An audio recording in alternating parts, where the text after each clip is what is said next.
The mother's sacrifice. The sun had not yet risen. In a small broken hut at the edge of the crowded village, Meena quietly woke up. Her sari was faded, her hands rough from years of hard work. She looked at her sleeping son, Arjun, curled up on a thin mat. She gently touched his hair and whispered, "You must not wake up to this struggle, my son. You must rise above this." Without making a sound, she left for work. Meena worked as a housemaid in 5 different homes. She washed clothes, cleaned floors, scrubbed utensils, her hands often bleeding, her back aching. In one house, the owner shouted, "You are late again? Do you think I pay you to be lazy?" Meena bowed her head silently. "Sorry, madam, it won't happen again." She never argued because every insult meant one more day of food for her son, one more step toward his education. One evening, Arjun came home excited. "Amma, school is asking for fees. Everyone has paid already." Meena smiled, hiding her worry. "Don't worry, Kanna, I will arrange it." That night, she opened a small metal box. Inside it were her only valuables, her wedding chain. Tears rolled down her cheeks. The next day, she sold it. Years passed. Arjun studied under street lights, wearing torn uniforms, often skipping meals. One night, he asked, "Amma, why do you work so much?" Meena smiled softly. "Because one day you will not have to." "I promise, Amma, I will make you proud." Years flew by. Arjun grew into disciplined, hardworking young man. Finally, the day came. He cleared one of the toughest exams and became a respected officer. People in the village said, "Look at him, the son of a maid, now an officer." But Meena just smiled quietly. Her eyes said only one thing: "My son has become my world." As Arjun's job grew demanding, he moved to the city. Days turned into weeks, weeks into months.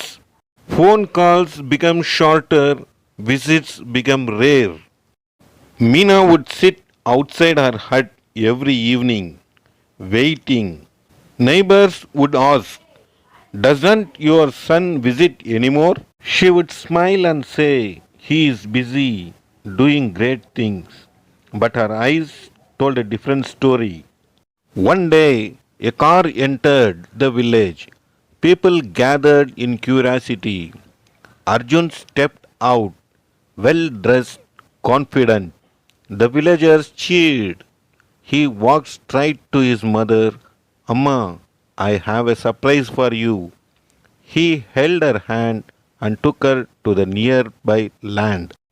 There stood a beautiful large house, painted, decorated, shining under the sun. "This is for you, Amma. No more suffering." Tears filled Meena's eyes.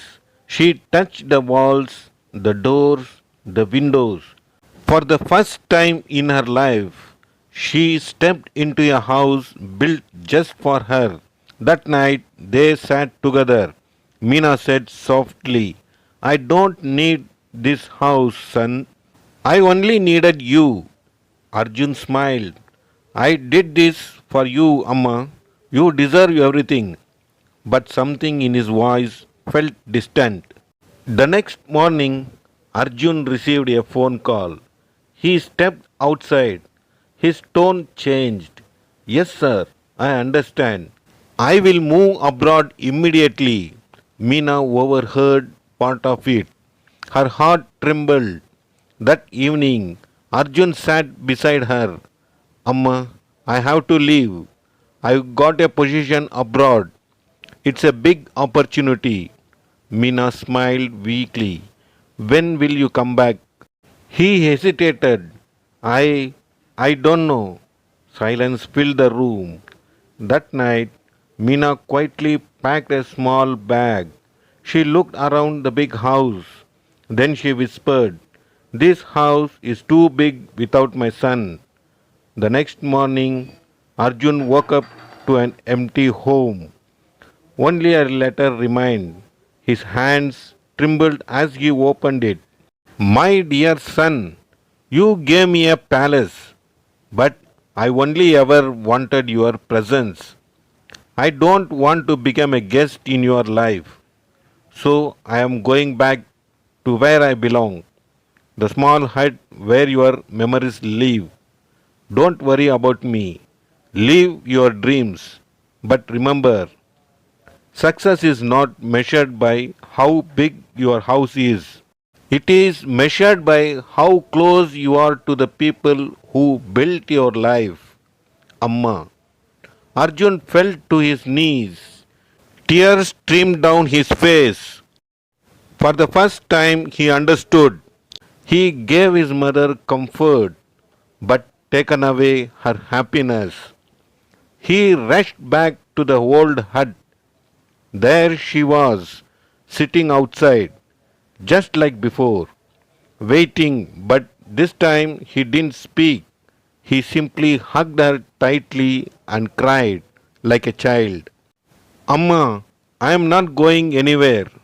Meena smiled, not because of the house, but because her son had finally come home. Moral: a mother does not need luxury, she only needs love. And the greatest success in life is not position, but presence. Thank you for watching this video. Kindly do like and subscribe our channel.